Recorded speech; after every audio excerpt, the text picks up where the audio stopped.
ہو کہ یہ ہمیں پیغام دے رہا ہے یا آگ لگا رہا ہے، یہ ہمیں نفرتوں میں دھکیل رہا ہے یا محبت کے پھول دے رہا ہے۔ اور اپنے نبی کی زندگی پڑھو، اپنے نبی کی زندگی پڑھو۔ میں کسی فرقے کا ترجمان نہیں ہوں، میں اسلام کا ترجمان ہوں، میں اسلام کا ترجمان ہوں۔ یہ بھڑکتی آگ ہے جس نے سارے خرمن کو جلا دیا ہے۔ میں اکیلا کہاں تک بولوں اور کیا کیا بولوں، لیکن میرے سامنے ایک واقعہ ہے کہ جب ابراہیم علیہ السلام کی آگ بھڑکائی گئی تو گرگٹ کرلا بڑا کرلا اس نے آ کے پھونکے ماری، پھونکیں اور نامرادہ تیری پھونکا نال کڑی، لیکن ایسی نحوست اس کے لیے مقدر میں آئی کہ میرے نبی نے فرمایا جہاں گرگٹ ملے اسے قتل کیا جائے۔ گرگٹ زیادہ تر افریقہ میں بہت ہے، ہمارے جنگلوں میں ہوتا ہے، شہروں میں نہیں۔ کبوتر نے کیا کیا، اس نے چونچ میں پانی بھرا اور جا کر ابراہیم علیہ السلام کی آگ کے اوپر گرایا۔ دیکھو میرے کو بجھنی تو کوئی نہیں، پر میرا نا تلک بجھاون آلے آج۔ تو میرے اللہ نے کبوتر کی ایسی محبت ڈالی لوگوں کے دلوں میں کہ حرمین میں کبوتر کے سوا کوئی پرندہ کوئی، ہزاروں پرندے گنبد خضرا کا طواف کر رہے ہوتے ہیں، ہزاروں کبوتر بیت اللہ کا طواف کر رہے ہوتے ہیں، ہزاروں کبوتر مسجد نبوی کا طواف کر رہے ہوتے ہیں، اور ساری دنیا سے آنے والے مسلمان ان کو دانا ڈال رہے ہیں، دانا ڈال رہے ہیں۔ یہ اس کبوتر کی طفیل ہے جس نے 2 چونچ پانی گرایا تھا۔ میں کچھ نہیں ہوں، میں ایک کبوتر ہوں جو 2 چونچ پانی گرا رہا ہوں۔ اس بھڑکتی آگ کو میں نہیں بجھا سکتا، لیکن میں اس آگ کو میں پھونک نہیں مار سکتا۔ میں پھونک مارنے والوں میں اپنا نام نہیں لکھانا چاہتا۔ میں اللہ کے رسول کے دربار میں پیش ہو کے کہنا چاہتا ہوں، یا رسول اللہ، میں نے تو آپ کی امت کو جوڑنے کی کوشش کی تھی، آگے تمہاری مرضی، شیعہ بنو، سنی بنو، بریلوی بنو، دیوبندی بنو، وابی بنو، جو مرضی ڈھول بجاؤ، ارے مسلمان بن کے رہو، مسلمان بن کے رہو، امت بن کے رہو، امت بن کے رہو۔ یہ کافر کافر کافر کافر، اب پکڑ کتنے انہوں نبی دے کوئی کفر دا فتوہ ٹھوکی لگا دو۔ تمہارے کافر کہنے سے میں کافر،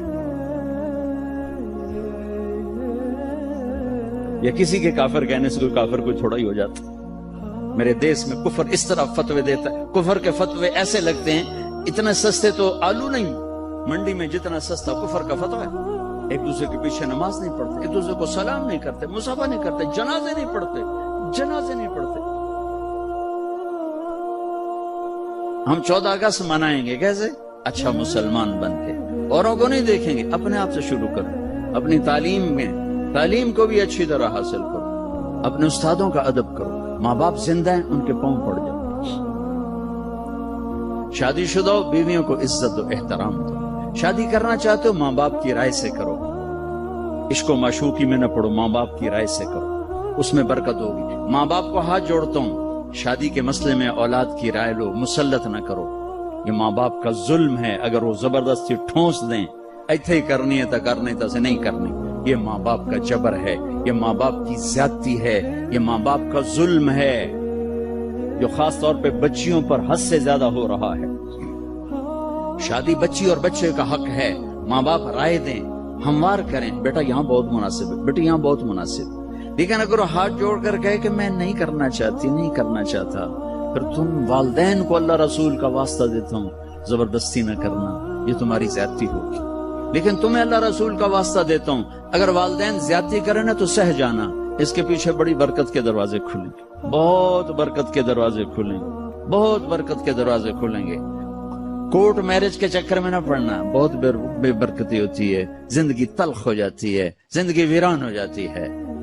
اپنے جذبات کو قربان کرنا، جب تم اللہ اپنے ماں باپ کے لیے کوئی جذبہ قربان کرو گے، اللہ وہاں سے تمہارے لیے دروازے کھولے گا عزت کے کہ تم سوچ بھی نہیں سکتے، تمہارے وہم و گمان میں بھی نہیں ہے۔ یہ چند روزہ زندگی گزر جائے گی، آنے والا دن بہت لمبا ہے اور آنے والی زندگی لامحدود ہے۔ تو بھائی ہم اپنے دیش کو حسین بنائیں، محبت کے ساتھ، نفرت چھوڑ دو، بغض چھوڑ دو، عداوت چھوڑ دو، لڑنا چھوڑ دو، آپس میں الفت و محبت سے رہنا سیکھو، معاف کرنا سیکھو، درگزر کرنا سیکھو۔ مالداروں سے کہتا ہوں ٹیکس کی چوری نہ کرو، حکمرانوں سے کہتا ہوں ظالمانہ ٹیکس نہ لگاؤ، اپنی عیاشیاں کم کرو، ٹیکس نہ بڑھاؤ، اپنی عیاشی کم کرو۔ ہمارے یہاں لوگ ٹیکس چراتے ہیں، انکم ٹیکس والے اور یہ مالدار آپس میں مل کے کچھ پیسے انکم ٹیکس والے کی جیب، کچھ اس کی جیب میں، تھوڑے سے پیسے حکومت کے۔ میں کہتا ہوں دے دو، جتنا ٹیکس مانگتے ہیں دے دو، اگر یہ ظلم ہے تو تمہارا صدقہ ہو کے قبول ہو جائے۔ چوری نہ کرو، کہ جھوٹ سے جان بچانا تو جائز ہے، مال بچانا کہتے ہوں کہ میں مفتی نہیں ہوں، لیکن میرا ضمیر کہتا ہے کہ پیسہ بچانے کے لیے جھوٹ نہیں بولنا چاہیے، خاص طور پر جب حکومت کے خزانے میں جا رہا ہو، آگے حکومت اس کو عیاشی میں اڑا دے یا تمہارے کام میں لگا دے، لیکن یہ چوری نہ کرنا، پیسے کے لیے جھوٹ نہ بولنا، جان بچانے کے لیے ٹھیک ہے آدمی جھوٹ بول سکتا ہے، لیکن مال کے لیے جھوٹ بولے بے چار پیسے اور بچا لوں یہ نہ کرو۔ اور حکمرانوں سے کہتا ہوں کہ ایسے ظالمانہ ٹیکس نہ لگاؤ کہ تمہاری ایک دن کے عیاشیوں پر ہزاروں خاندان پل سکتے ہیں، مقروض خاندان کے عیاش حکمران۔ عمر رضی اللہ تعالیٰ عنہ کے زمانے میں قحط آیا، گوشت کھانا چھوڑ دی، جب تک قحط دور نہیں ہوا بوٹی کو ہاتھ نہیں لگایا کہ کیا میری ساری رعایا گوشت کھا سکتی، جب تک قحط دور نہیں ہوا۔ میں نہیں کہتا تم عمر بن جاؤ گے، چونکہ ہم جیسے عوام، جیسی راجا ویسی جیسی پرجا ویسا راجا، جیسے ہم ویسے ہمارے حکمران۔ مامون رشید سے کسی نے کہا تو ایڈا بڑا بڑے من بادشاہ، میں نہیں ہوں، عمر کیڈا بڑا بادشاہ تھے، کیڈا زبردست خلیفہ گزریا ہے۔ وہ بڑا سمجھدار تھا، کہنے لگا عمر کے عوام تھے ابو ہریرہ اور میرے عوام ہو تم، اگر میں بن گیا نا عمر تو تم تو مجھے پاگل سمجھ کے باہر نکال دو گے، پہلے تسی ابو ہریرہ بنو پھر میں عمر بن جانا، ہن تسی تا رہو میں بدماش تے مینوں آکھو میں عمر بن جانا۔ ہمارے سارے تاجر جھوٹے ہوں، سارا بازار جھوٹ پر ہو، خیانت پر ہو، اور حکمران وہ کیسے آ جائیں گے دیانت پر؟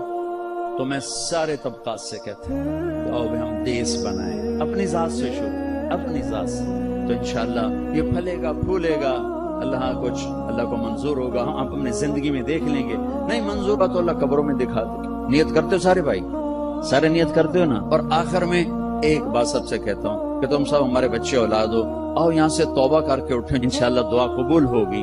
آپ سارے توبہ کی نیت کر لو، ٹھیک ہے؟ کرتے ہو توبہ؟ کہو میرے ساتھ یا اللہ میری توبہ، پھر کہو یا اللہ میری توبہ، پھر کہو یا اللہ میری توبہ۔ ماشاءاللہ اب مبارک ہو، آپ کے کبیرہ گناہ معاف ہو گئے، آئندہ کوئی کرو گے تو پوچھا جائے گا۔ قرۃ اعین وجعلنا للمتقین اماما ربنا لا تؤاخذنا ان نسینا او اخطأنا ربنا ولا تحمل علينا إصرا كما حملته على الذين من قبلنا ربنا ولا تحملنا ما لا طاقة لنا به واعف عنا واغفر لنا وارحمنا أنت مولانا وانصرنا على القوم الكافرين۔ اے بے عیب اللہ، اے بے عیب ذات اللہ، اے ہر عیب سے پاک اللہ، اور ہر صفت ہر خوبی کے مالک اللہ، ہر حسن تیری صفت، ہر کمال تیری شان، ہر جمال تیری شان، شہنشاہی تیری، ملک تیرا، طاقت تیری، قدرت تیری، حیمنت تیری۔ ہم یہ تیرے عیبدار بندے، گناہگار بندے بندیاں، یا اللہ اپنے گناہوں کے ڈھیر لے کر، اپنی ندامتوں کے آنسو لے کر سب نے مل کر تیری بارگاہ میں ہاتھ اٹھائیں، یا اللہ ہمیں معاف فرما دے، یا اللہ ہمیں معاف فرما دے، یا اللہ ہمیں معاف فرما دے۔ اے میرے مالک تو نے سمجھایا ہم کوئی نہ سمجھے، تو نے روکا ہم کوئی نہ رکے، تو بلاتا رہا ہم نے پلٹ کے نہ دیکھا۔ آج تیرے در پر اپنی نوجوان نسل کو لے کر ہم آئے ہیں، اللہ یہ ہمارا سرمایہ ہیں، یہ ہماری دولت ہیں، یہ ہمارا دھن ہے، یہ ضائع ہو گئے اللہ ہم بھی ضائع ہو جائیں گے، یہ بن گئے تو یا اللہ ہم بھی بن جائیں گے۔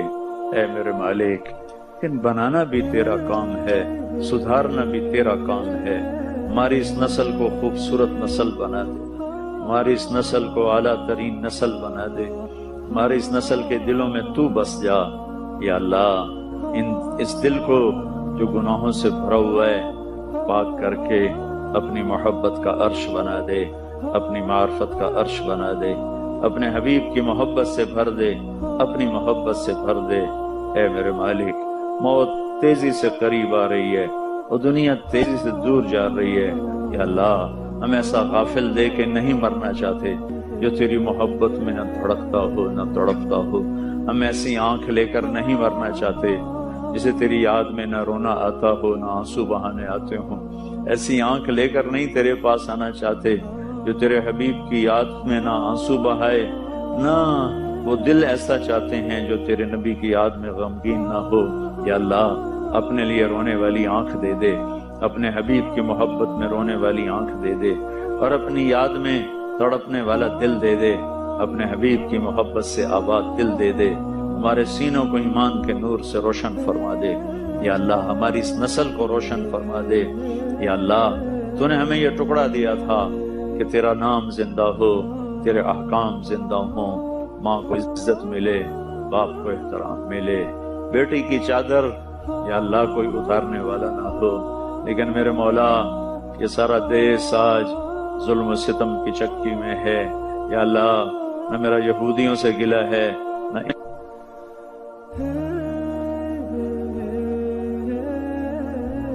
ہمیں اپنی قدرت سے یہ خطہ دیا، ہم نے اپنی نادانی سے اسے خون کر دیا ہے، اسے لہو لہان کر دیا ہے. ہماری بیٹیوں کی عزتیں محفوظ نہیں، ماں باپ کی کا احترام محفوظ نہیں. بازار ہمارے بددیانتی کے اڈے بن گئے. یا اللہ عدالتیں ہماری ظلم و ستم کے اڈے بن گئے. یا اللہ نوجوان نسل ہماری غفلت میں ڈوب گئی. اے میرے مالک یا اللہ تو نے پتھر کے پجاریوں کو رضی اللہ عنہ بنایا تھا. ہماری اس نسل کو، ہمارے اس خطے کو یا اللہ اپنی ہدایت کے نور سے روشن کر دے، اپنے ہدایت کے نور سے روشن کر دے. تو نے اسے اسلام کا قلعہ بنایا ہے، اسے اسلام کا مضبوط ملک بنا دے. پوری امت کو سنبھالنے والا بنا دے، پوری امت کو سنبھالنے والا بنا دے. یا اللہ ہر اٹھنے والی میلی آنکھ کو پھوڑ دے، ہاتھ کو توڑ دے، پاؤں کو کاٹ دے، اسکیموں کو فیل کر دے. یا اللہ جو اس ملک کے اندر رہ کر اس ملک کا برا چاہ رہے ہیں تو انہیں ہدایت دے دے. یا اللہ اگر ان کے مقدر میں ہدایت نہیں ہے تو انہیں عبرت کا نشان بنا دے. اس دیش کو میر جعفر جیسے لوگوں سے پاک کر دے، اس دیش کو میر صادق جیسے لوگوں سے پاک کر دے، اس دیش کو مرزا الہی بخش جیسے لوگوں سے پاک کر دے، اس دیش کو نجف خان جیسے لوگوں سے پاک کر دے، شجاع الدولہ جیسے لوگوں سے پاک کر دے جنہوں نے اپنے پیٹ کے لیے پورے ہندوستان کا سودا کیا. یا اللہ میرے دیش میں بھی یہ سب کچھ ہو رہا ہے، ہم بے بس ہیں، ہم تیری آج منت کرتے ہیں. ہمیں نیک لوگوں کے حوالے فرما، ہمیں سازشی لوگوں کے جال سے بچا لے، ہمیں نیک لوگوں کے سپرد فرما، ہمیں ہمدرد لوگوں کے سپرد فرما. یا اللہ اے میرے مالک، اے میرے آقا، اپنے تجھے رحمتوں کا واسطہ ہے ہماری نسلوں کی حفاظت فرما. ہمارے راستے بے امن ہو گئے ہیں یا اللہ، ہماری مسجدیں بے امن ہیں یا اللہ. ماں پر نماز پڑھنے والوں کے لاشیں اٹھ کے گھر واپس آتے ہیں یا اللہ. اسکول جانے والوں کے یا اللہ خون و خون بدن واپس پہنچتے ہیں یا اللہ. معصوم بچے یا اللہ، یا اللہ بھیڑیا بھی سوچتا ہوگا معصوم بچے پہ دانت اپنے گاڑوں پہ نہ گاڑوں، لیکن ہمارے اوپر ایسے بھیڑیے مسلط ہوئے میرے مولا جنہوں نے ہمارے چھوٹے چھوٹے معصوم بچوں کے سینے چھلنی کر دیے. اے میرے مالک آج ہم ان معصوم بچوں کا واسطہ دے کر تیری بارگاہ میں ہاتھ اٹھاتے ہیں. یا اللہ وہ تیرے پاس پہنچ چکے ہوں گے اور ہزاروں وہ بے گناہ. یا اللہ ریڑھی چلانے والا بیچارہ جس کا نہ کوئی دشمن نہ دوست، اس کے بچے تو بیٹھے ہوتے ہیں کہ شام کو ابا تازہ آٹا لائے گا، اماں روٹی پکائے گی، ہمارے پیٹ کی آگ بجھے گی. میرے مولا کچھ دیر کے بعد پتہ چلتا ہے کہ باپ کی چند بوٹیاں گھر پہنچی ہیں، ٹوٹا ہوا بازو گھر پہنچا ہے، ایک دھماکے نے اس کی ریڑھی کو بھی بتاتے. علامہ زرکشی نے لکھا ہے کہ قرآن کا نام کوئی نہیں، قرآن تو کہتے پڑھی جانے والی کتاب. قرآن میں قرآن لے آگا، یہ قرآن نام نہیں ہے، قرآن پڑھی جانے والی کتاب کو کہا جاتا. اگر قرآن کا کوئی نام رکھا جاتا تو یہ آیت اس کا نام بنتی ھذا بلاغ للناس، یہ پیغام ہے لوگوں کو پہنچانے کے لیے، یہ ہے اس کا نام. اگر رکھا جاتا یہ پیغام ہے لوگوں تک پہنچانے کے لیے. کون پہنچائے گا؟ کون پہنچائے گا؟ یہ امت پہنچائے گی. کیونکہ اللہ کے نبی نے کہا بلغوا عنی ولو آیا، میری کتاب کو پہنچاؤ چاہے تمہیں ایک آئے۔ قل واللہ سب کو آتی کہ نہیں آتی ہوئی؟ تو 4 ارب انسانوں تک اس پیغام کا پہنچانا ذمہ تھا۔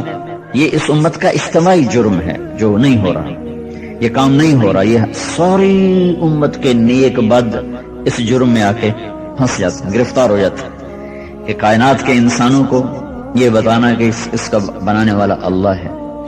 تو انسانی علم جب یہاں پہنچا جس سطح پر یہ ہے، اور یہ کہاں تک پہنچا ہے؟ صرف انسانی جسم میں 3% کا پتہ چلا، 3%، 97% کا بھی پتہ کوئی۔ تو انسان ایک سیل تک پہنچا ہے، ایک سیل تک۔ وہ سیل 1 ملی میٹر کمزور نظر والے کو نظر ہی نہیں آتا۔ 1 ملی میٹر اتنا چھوٹا ہوتا ہے کہ وہ کمزور نظر والے کو دکھائی نہیں دیتا۔ اگر اس کے 1000 حصے کیے جائیں تو 1000واں حصہ تو آنکھوں سے غائب ہو جائے گا۔ بچہ دیکھ لے گا کہ یہ ملی میٹر، اس ملی میٹر کے اگر آپ 1000 حصے کرنا چاہیں تو 1/1000 ملی میٹر نہ نظر آنے والی چیز نہیں نظر آتا ہے۔ وہ جو ہمارا سیل ہے وہ 1/1000 ملی میٹر کے برابر ہے، یعنی اس کو آپ کئی 1000 گنا نہیں، کئی لاکھ گنا بڑا کرو گے نا، پھر وہ آپ کو نظر آئے۔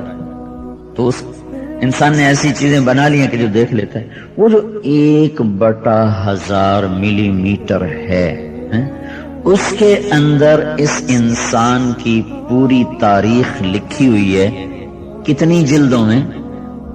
ایک انگریزی لندن کے نا لائبریری میں ایک کتاب ہے، وہ انسائکلوپیڈیا کی کتاب ہے، وہ اتنی موٹی کتاب ہے۔ وہ جو انسائکلوپیڈیا کی کتاب ہے اس کو سامنے رکھ کر اس 1/1000 ملی میٹر میں سے جو لکھا ہوا نکالا جائے تو اس کتاب کے برابر 928 کتابیں تیار ہوں گی۔ ان کو اگر اوپر نیچے رکھو نا، اوپر نیچے رکھو تو 250 فٹ اونچا مینار بن جائے گا۔ 250 فٹ اونچا مینار پورے فیصل آباد میں کسی مسجد کا نہیں۔ 1/1000 ملی میٹر میں اتنی کتابوں کا ذخیرہ رکھ دینا، تو یہاں آ کر انسان بولا، دہریہ بھی بولا، آپ پہ نہیں، کوئی ہے، کوئی ہے۔ تو اس دھرتی پر اللہ تعالیٰ نے 4 دن لگائے، فی 4 ایام، 4 دن میں نے تمہارے لیے خرچ کیے ہیں۔ تو اس کی زمین، اس کی ہوا، اس کا پانی، اس کے پہاڑ، اس کے پتھر، اس کے جنگل، اس کے دریا، اس کی ترتیب، اس کی ساخت، اس کے صحرا، ایک ایک چیز اللہ کی نعمتیں ہیں۔ وَإِن تَعُدُّوا نِعْمَةَ اللَّهِ لَا تُحْصُوهَا، تم اپنے رب کی نعمتیں گنو، گن نہیں سکتے۔ اتنے نظام بنانے کے بعد پھر لکھا وَإِلَى الْأَرْضِ كَيْفَ سُطِحَتْ، کبھی غور کیا کہ یہ زمین کس نے بچھائی اور کیسے بچھائی؟ کوئی خیال آیا تو وَفِي الْأَرْضِ آيَاتٌ لِلْمُوقِنِينَ، اس زمین میں نشانیاں ہیں میری، ایمان والے اگر ہو تم تو دیکھو، یہی زمین تمہیں کہے گی لا الہ الا اللہ، یہ پکارے گی لا الہ الا اللہ، اس میں اتنی میں نے نشانیاں چھپا کے رکھی ہوں۔ تو ایک مٹھی کو آپ اٹھاؤ، بے جان، بے رعب، خوشبو کوئی نہیں، ذائقہ کوئی نہیں، حسن کوئی نہیں، جمال کوئی نہیں، ٹھہراؤ کوئی نہیں، مٹھی کھولو تو یوں نیچے گر جائے گی۔ اس میں دانہ ڈالو، کیا ہو جاتا ہے اس مٹی کو کہ وہ ایسے پھول بنا دیتی ہے، ایسے باغ بنا دیتی ہے، ایسے چمن بنا دیتی ہے، ایسے پھل بنا دیتی ہے۔ 50 فٹ اوپر ناریل میں پانی بھرا ہوا ہے، اور ہمیں گھر کی ٹینکی پر پانی پہنچانے کے لیے کتنی بڑی موٹر لگانی پڑتی ہے، پریشر پر پیدا کر پانی کو اوپر اٹھاتے ہیں۔ اور اللہ 50 فٹ اوپر پانی پہنچاتا ہے ناریل میں، وہ ایسا پانی ہے نہ زمین کے پانی کے مشابہ، نہ آسمان کے پانی کے مشابہ، اور ناریل کا خود کاٹو اور اس میں سے رس نکالو نا اس کے مشابہ ہے، اس کے اندر تیار ہوتا ہے۔ میں بنگلہ دیش جب جاتا ہوں تو وہاں جیسے ہم ہمارے یہاں پیش کرتے ہیں نا، یہ پیپسی پیو، کوک پیو، وہاں یہ نہیں پیش کرتے، وہاں پورا وہ ناریل اٹھا کے پیش کرتے ہیں، اس کو اوپر سے کاٹ کر نا اس کے اندر 3 سوراخ ہوتے ہیں، قدرت نے بنائے ہوتے ہیں جہاں سے وہ ناریل کا درخت نکلتا ہے۔ بعد میں اگر اس کو بیج بنا کے لگایا جائے تو اوپر 3 سوراخ ہوتے ہیں، ویسے وہ بہت سخت ہوتا ہے پتھر کی طرح، تو اتنا بڑا چھرا ہوتا ہے، اس کو اوپر سے کاٹتے ہیں تو اس میں وہ نالی لگا دیتے ہیں، جیسے ہم آپ بوتل میں نالی لگا کے پیش کرتے ہیں تو وہ اس میں نالی لگا کے پیش کرتے ہیں، یعنی آپ نوش فرمائیں۔ اس کی لذت، اس کی خوشبو، اس کا ذائقہ عجب، اور اللہ نے بے شمار بیماریوں کے لیے اس کو شفا بنایا ہوا ہے۔ تو شوگر والے بھی پئیں تو کوئی مسئلہ، مٹھاس بھی ہے اور شوگر کے لیے مضر بھی کوئی نہیں ہے۔ تو یہ اللہ تعالیٰ کا اس مٹی میں کیا نظام ہے کہ وہ اپنے اندر تمیز کیسے پیدا کرتی ہے کہ مجھے ناریل کو لے جانا ہے 50 فٹ پر اور گاجر کو نیچے لے جانا ہے، اور آم کو ایک سطح پہ پہنچانا ہے، کریلے کو کڑوا کر دینا ہے، اور تربوز کو میٹھا کر دینا ہے، اس میں سرخ رنگ ڈالنا ہے، خربوزے میں سفید رنگ ڈالنا ہے، آلو کو زمین کے اندر تیار کرنا ہے اور اس کو ٹھوس بنانا ہے، مونگ پھلی کے اوپر کور چڑھا دینا ہے، ایسا کور چڑھانا ہے کہ میں خود بھی نہ کھا سکوں، زمین خود بھی نہ کھا سکے۔ وَفِي الْأَرْضِ آیَاتٌ لِلْمُوقِنِينَ، کہ یہ میری زمین خود ایک نشانی ہے۔ تو اللہ کی ان نعمتوں میں جو بے شمار اپنے بندوں کے لیے ہیں، تو میرے اللہ نے کہا میرے بندے زمین اس لیے نہیں بنائی کہ تو اس پہ بدماشی کرے، عیاشی کرے، نافرمانی کرے۔ ان بے شمار نعمتوں میں جن کا احاطہ کوئی نہیں کر سکتا، اس میں ایک نعمت ہے جو اللہ تعالیٰ نے قرآن کی شکل میں ہمیں دی۔ اللہ انسان کے بارے میں کہتا ہے لَقَدْ خَلَقْنَا الْإِنسَانَ فِي أَحْسَنِ تَقْوِيمٍ، میں نے انسان کو سب سے اعلیٰ خوبصورت مخلوق بنایا ہے۔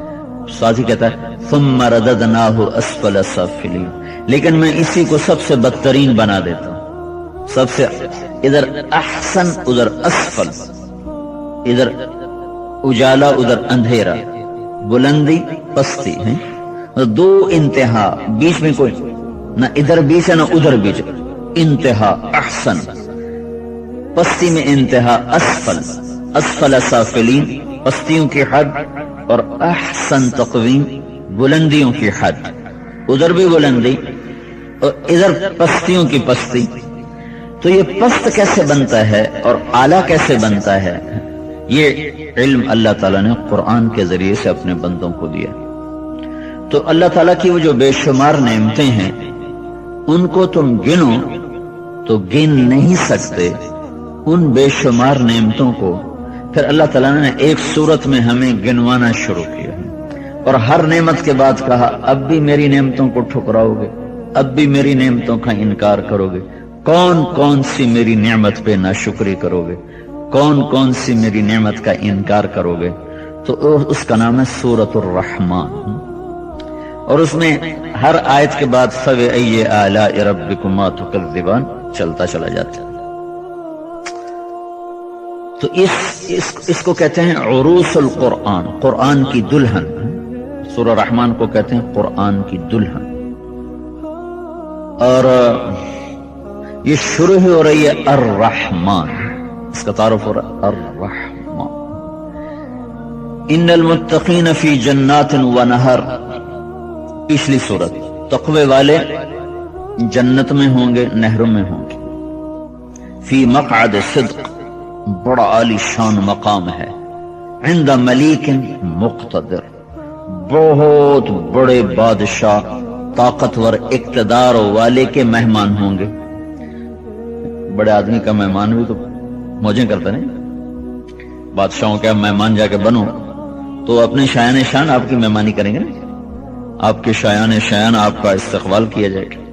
تو اوپر سورت ختم ہو رہی سورت قمر، اور سورت قمر میں آخر میں اللہ تعالیٰ ارشاد، پہلے مجرمین کی بات آتی ہے کہ فلانے کو پکڑا، فلانے کو پکڑا، فلانے کو پکڑا، فذوقوا مس سقر، اور فحملنا علی ذات الواح ودسر، یہ پچھلی قوموں کے نام آ رہے ہیں۔ پھر آخر میں اللہ تعالیٰ ایمان والوں کو بتاتا ہے کہ وہ کہاں ہوں گے، کفی جنات، بڑے عالی شان باغات، اور کہاں ونہر، اور نہر ہیں، ایک نہر نہیں انہار ہیں. یہ کہاں ہیں؟ فی مقعد صدق، یہ دھوکے کا گھر نہیں، یہ سچائی کا گھر ہے. دنیا کو کہا دار الغرور اور اس سے کہا مقعد صدق. غرور کہتے ہیں دھوکے کو. جو کچھ آپ دیکھ رہے ہو نا، اس سب کو لگ رہا ہے یہ دھوکا ہے، ہر شے، اور موت پہ نظر آتا ہے کہ واقعی دھوکا تھا. اور اس کو آج کی سائنس نے ثابت کیا کہ یہ دھوکا ہے. اور اس کے مقابلے میں جو اگلا گھر ہے تو اللہ کہہ رہا مقعد صدق، وہ سچا کھرا، دھوکا نہیں، کھرا گھر ہے. کس کے مہمان ہو وہاں؟ عند ملیک مقتدر، وہ بہت بڑا بادشاہ، وہ بڑے اقتدار والا ہے. وہ کون ہے؟ صرف چونکہ اتنا تعارف ہے نا. اور ذات کو پہچانا جاتا ہے صفات کے ساتھ، صفات کے ساتھ. میں وہاں نہر سے گزرا تو اس پر لکھا ہوا تھا محمد طارق جمیل، میاں محمد طارق جمیل. یہ میرا وراثتی جو باپ کی طرف سے زمین وراثت میں ملی ہے، اس میں یہ میرا نام ہے، میاں محمد طارق جمیل. تو وہاں بھی لکھا ہوا ہے.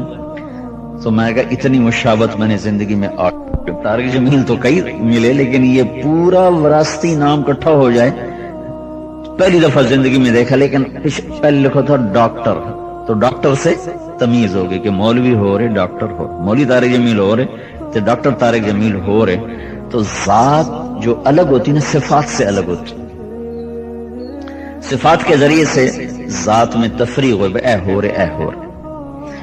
تو یہاں چونکہ ایک اجمالی بات، بہت عظیم بادشاہ ہے اور بڑا طاقتور ہے. یہ کون ہے؟ کون کا؟ الرحمن.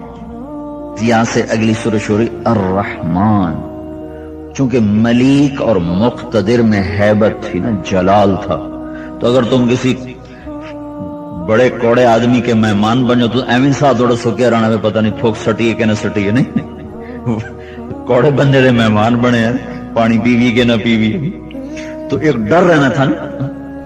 تو اس لیے ملیک و مقتدر کے لفظ جلال کو بتاتے تھے، ہیبت کو بتاتے تھے، کبریائی کو بتاتے تھے. تو اللہ تعالیٰ نے پھر آگے اس کو مکمل کیا کہ وہ ہیبت والا، جلال والا، کبریائی والا کون ہے؟ الرحمن. اس کا جلال اور ہیبت مجرموں کے لیے، اپنوں کے لیے نہیں ہے، فرما برداروں کے لیے نہیں ہے. کون ہے؟ الرحمن. الرحمن اللہ کے رحم کو بتانے میں سب سے طاقتور لفظ. اللہ کا نام رؤوف بھی ہے، حنان بھی ہے، منان بھی ہے، رحیم بھی ہے، کریم بھی ہے، جلیل بھی ہے.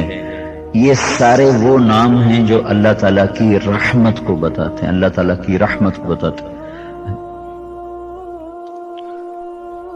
مومن بھی ہے، السلام بھی ہے، المومن بھی ہے، اور خالق بھی ہے، باری بھی ہے، مصور بھی ہے، الغفار بھی ہے، الوہاب بھی ہے، الفتاح بھی ہے. یہ سارے نام اللہ تعالیٰ کے رحم کرم کو بتانے کے لیے ہیں، اور بہت سے معنی کے ساتھ. اللہ کے رحم کرم فضل کو بتانے میں سب سے طاقتور جو صفت اللہ کی ہے وہ ہے الرحمن. الرحمن میں جو رحمت ہے وہ اور کسی لفظ میں نہیں. لہذا ہم جب شروع کرتے ہیں نا تو کہتے ہیں بسم اللہ الرحمن الرحیم. قرآن کی پہلی سطر پر جب نظر پڑتی ہے تو لکھا ہوتا ہے بسم اللہ الرحمن الرحیم. اللہ کا جو پہلا تعارف ہے، اللہ کون ہے بھائی؟ اللہ کون ہے؟ تو اللہ رحمان، اللہ رحیم. دو رحمت کی صفتیں ساتھ ساتھ اللہ لے کر آئے. پھر رحمان میں جو مطلب اللہ تعالیٰ نے بیان کیا ہے اپنی رحمت کا، وہ کسی بھی رحمت کے اور صفت میں وہ مطلب نے. رؤوف بھی ہے، رحیم بھی ہے، حنان بھی ہے، منان بھی ہے، دیان بھی ہے، اور کریم بھی ہے، جلیل بھی ہے، اور خالق بھی ہے، اور رب بھی ہے، اور فتاح بھی ہے، رزاق بھی ہے، یہ ستار بھی ہے. ان سب میں الرحمن اللہ کی رحمت کی تعبیر میں سب سے طاقتور لفظ. لہذا شروع ہی الرحمن سے ہوتا. بسم اللہ الرحمن الرحیم. تو جو وہ اللہ، وہ ملیک، وہ مقتدر جس کے تم مہمان جا کے بنو گے سچائی کے گھر میں، کھرے گھر میں، دھوکے گا نہیں کہ آج بنایا کل مر کے قبر میں چلے گئے. اب اس کے عباسی خلیفہ تھا، ہاں کیا نام تھا اس کا، منصور. نام سمجھو مجھے میں گدائے میرا ہوں. نام سمجھو مجھے میں گدائے میرا ہوں. میں جان و دل سے میری یا فدائے میرا ہوں. میرے نادام لگاؤ میں بک نہیں سکتا. میرے نادام لگاؤ میں بک نہیں سکتا.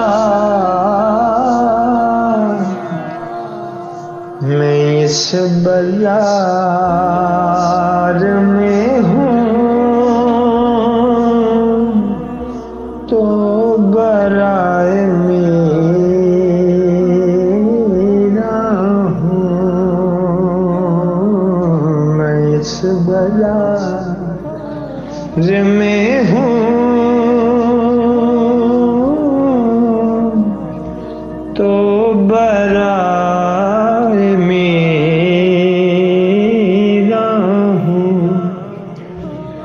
کہا یہ منصور نے محل بنایا سنگ سفید اور بڑا علی شان. نام اس کا لکھ دیا، نام اس کا رکھا قصر الخلد. خلد جنت کا نام ہے، خلد. خلد اس کا نام رکھ دیا. جس دن وہ گھر مکمل ہو اس دن خود مر گیا. اللہ نے کہا میں اس کو دھوکے کا گھر بناتا ہوں، تو اسے جنت کی تشبیہ دیتا ہے، تو ہی آکا میرے بولتے ہیں ہک دے بھی نہیں ران دے ہونا اسے. ایک رات تو بڑی بات ہے نا، 1 منٹ اس گھر میں نہیں ٹک سکی. ادھر گھر مکمل ہوا، ادھر وہ مر گیا. تو یہ دھوکے کی جگہ ہے، وہ بقا کی جگہ ہے. اور وہاں تم مہمان ہو بڑے بادشاہ کے. وہ بادشاہ کون ہے؟ وہ الرحمن ہے. اس رحمان کی جو بے بہا رحمتیں ہیں، اس رحمان کی جو لامحدود رحمتیں ہیں، اس رحمان کی جو انگنت رحمتیں ہیں، اس میں جو سب سے بڑی رحمت ہے وہ کیا ہے؟ الرحمن. کون بھائی الرحمن؟ علم القرآن، جس نے تمہیں قرآن سکھایا. یہ وہ رحمان جس نے چھوٹی چھوٹی بچیوں کے دل میں اتار دیا، چھوٹے چھوٹے بچوں کے دل میں اتار دیا. دنیا میں واحد کتاب ہے جو سمجھے بغیر پوری یاد ہو جاتی. مجھے شوق تھا اپنی پڑھائی کے زمانے میں، دینی پڑھائی، کالج کی نہیں. جب میں کالج پڑھتا تھا تو کوئی شوق نہیں تھا، صرف ماں باپ کے دھکے سے پڑھ رہا تھا، شوق کوئی نہیں تھا. لیکن جب میں مدرسے میں گیا تو مجھے اپنا شوق لگا. تو مجھے شوق تھا یاد کرنے کا، جو پڑھوں یاد کر لوں. تو جو اس میں خشک مضامین تھے جو سمجھ میں نہیں آتے تھے کبھی نہیں یاد کیے، جو دلچسپ اور سمجھ میں آتے تھے وہ یاد کرتا تھا. قرآن دنیا میں واحد کتاب ہے جو بن سمجھے ساری یاد کی ہو جاتی. اب یہ جن بچیوں نے یاد کیا ہے ان سے کسی ایک سطر تو بڑی بات ہے، ایک لفظ کا ترجمہ پوچھو ان کو نہیں آئے گا. جو پڑھانے والی ہیں وہ عام طور پہ عربی نہیں جانتی ہیں، ان سے پوچھو ان کو ایک سطر کا ترجمہ نہیں آئے گا. لیکن تھوڑی سی تنخواہ لے کر صبح سے لے کر شام تک اتنی سخت ڈیوٹی دینا کہ پتا پانی ہو جائے اور جسم بیماریوں کا گھر بن جائے، پھر بھی مسلح سے نہیں اٹھ رہی ہیں، کس نے بٹھایا اتنی تھوڑی تنخواہ پر؟ یہ تنخواہ کی وجہ سے کوئی نہیں اتنی مشقت اٹھاتا، یہ اندر کا ذوق ہے جو اللہ پیدا کرتا اور کئیوں کو اس کے لیے چن لیتا ہے۔ تو وہ کیسے تھوڑے سے پیسوں پر صبح سے شام تک سارے کمرے میں شور مچا ہوا ہے، اور اس شور میں بیٹھنا۔ میں ایک مدرسے میں گیا، ادھر یہ دارالقرآن، تو وہ وہاں ایک بڑا ہال تھا، اس میں بچے سارے قرآن پڑھ رہے تھے اور ان کے 3-4 استاد وہاں بیٹھے تھے۔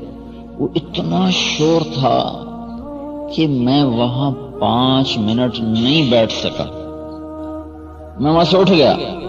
میں نے ان سے کہا قاری صاحب تھوڑی بخشش سے تھا ایو رولا ہی سا جڑا کہ وہ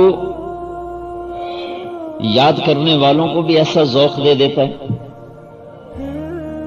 کہ وہ انہیں سمجھ میں بھی نہیں آ رہا ہے۔ اور یہ ماں باپ کتنی مشقت اٹھا رہے ہیں، صبح چھوڑنے آ رہے ہیں، عصر میں لینے آ رہے ہیں، اور سامنے کوئی ڈگری نہیں ہے، کوئی عہدہ نہیں ہے، اس سے ہماری بیٹی کو یہ عہدہ مل جائے گا، یہ ڈگری مل جائے گی، کچھ بھی نہیں۔ یہ اللہ کا غیبی نظام چل رہا ہے۔ الرحمن، رحمان، میں نے رحمان کا تھوڑا سا آپ کو بتایا۔ اس رحمان نے کہا میری رحمتیں جو لامحدود ہیں، اس میں سب سے اعلیٰ سب سے بڑی رحمت کیا ہے؟ میں نے تمہیں قرآن سکھایا۔ کیسے قرآن سکھایا؟ یہ اس کی یہ تفصیل بتاؤں کیسے سکھایا کہ چلو عرب بچوں کو تو سمجھ میں آتا ہے میں کیا کہہ رہا ہوں، اور عرب استاد و پڑھانے والا تو اسے بھی پتہ چلتا ہے کہ میں کیا پڑھا رہا ہوں۔ لیکن یہ جو ہمارے بچے بچیاں بیٹھے ہوئے ان کیا خبر کہ یعلمون کیا تعلمون کیا ہے؟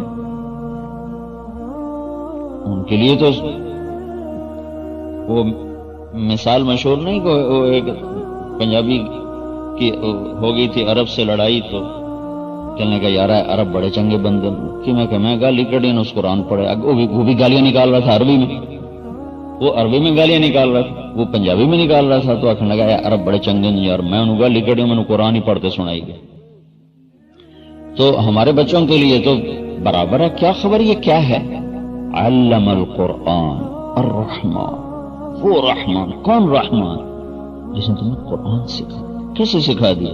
کہ چھوٹے چھوٹے بچے خود دعائیں کر رہے ہیں اللہ مجھے حافظ بنا دے، ماں باپ کہہ رہے ہیں اللہ ہماری بچی کو حافظ، ہمارے بچے کو حافظ بنا دے، اور یہ قاری حضرات اور یہ معلمات یہ تھوڑی تھوڑی تنخواہوں پہ زندگی کھپا رہے ہیں کہ اللہ ہماری آخرت بن جائے اور یہ قرآن پڑھ لے۔ علم القرآن۔ اگر اللہ یہ رحمت ہٹا لے، کون بیٹھے صبح سے شام تک، کون ڈیوٹی دے؟ اور صبح سے شام تک بچیوں اور بچوں کا شور کون سنے؟ کان پھٹتے ہیں۔ اور کیوں ماں باپ لینے آئے اور لینے جائیں؟ یہ علم القرآن الرحمن، کون رحمان کہ جس نے تمہیں قرآن سکھا، اور اتنی بڑی کتاب زیر زبر کی غلطی کے بغیر یاد ہو جاتی۔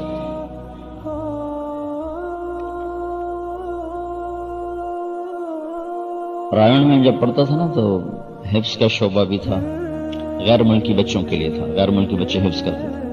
تو جب کوئی بچہ حافظ ہو جاتا تھا تو مولانا جمشید صاحب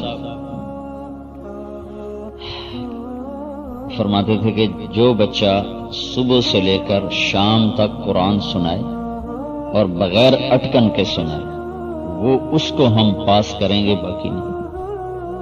اگر اتنا بھی ہوتا تو کہتے کل آؤ کے سنا، اٹکتا ہے تو اتنے پر بھی کہتے کل۔ تو کتنے بچے میری آنکھوں کے سامنے، میں کتابیں دینی پڑھتا تھا، استاد مولانا جمشید صاحب غیر ملکی بچے جو تھے ان کو حفظ کراتے تھے، تو جن کا مکمل ہو جاتا تھا وہ اپنی تیاری کرنے کے بعد تہجد میں شروع کرتے تھے اور عشاء کو جا کر وہ والناس پہ پہنچتے تھے بغیر اٹکن کے، کے بغیر پہنچتے تھے۔ تو یہ دنیا میں منفرد چیز ہے، یہ واحد کتاب ہے جس کے ساتھ اللہ تعالیٰ کا یہ نظام چل رہا ہے۔ 1935 میں جرمنی بہت طاقتور ہو گیا تھا، 1940 میں اس نے جنگ ہی چھیڑ دی تھی، تو اس کے پادریوں نے نا تورات اس کو بائبل کو اکٹھا کیا، انجیل کے 70 نسخے اکٹھے کیے۔ تو ان نسخوں میں، ان 70 کتابوں میں اتنا ہیر پھیر اور اختلاف تھا کہ دن اور رات کا فرق، وہ حیران ہو گیا بھئی یہ کیا آسمانی کتاب ہے کہ اس میں ایک مضمون اس کتاب میں کسی اور طرح، دوسرے میں کسی اور طرح، تیسرے میں کسی اور طرح، یعنی کوئی شے رلدی کوئی نہیں۔ تو پھر ان کو خیال ہے کہ مسلمانوں کا قرآن اکٹھا کرو، اس کو بھی چیک کرو۔ تو اپنے تو انہوں نے 70 نسخے اکٹھے کیے اور قرآن کے 40,000 نسخے اکٹھے کیے۔ اور 1935 میں پریس کوئی نہیں تھا، زیادہ ہاتھ کے نسخے تھے، تھوڑا بہت پریس کا کام تھا۔ 40,000 نسخوں پر انہوں نے بیٹھ کے شروع سے لے کر آخر تک پوری تحقیق کی، کسی ایک جگہ بھی زیر زبر کا فرق بھی نہ دیکھ سکے۔ تو وہ مجبور ہو گئے یہ ماننے پر کہ کوئی ہو رہی کا چکر ہے، یہ ہیٹھ والا چکر کوئی نہیں، پر ایمان تو مقدر سے ملتا۔ تو یہ الرحمن، کون الرحمن میں کہا علم القرآن۔ اچھا اس کے بعد کہا خلق الانسان، سب سے بڑی رحمت کیا ہے؟ اس نے تمہیں قرآن سکھایا۔ اس کے بعد بڑی رحمت کیا ہے کہ اس نے انسان بنایا۔ اس کے بعد بڑی رحمت کیا ہے کہ اس نے تمہیں بولنا سکھایا، کیونکہ دنیا میں صرف انسان بولتا ہے، کوئی چیز نہیں بولتی سوائے انسان۔ زبان تو اور مخلوق کی ہم سے بھی بڑی، کتنی لمبی لمبی زبانیں، گائے کی، بھینس کی، اونٹ کی، زرافے کی، کتنی لمبی لمبی زبانیں، کتے کی باہر نکلی ہوتی، نہیں بول سکتے۔ ہم اپنے احساسات کو الفاظ میں ڈال لیتے ہیں، اور آگے ایک انتہائی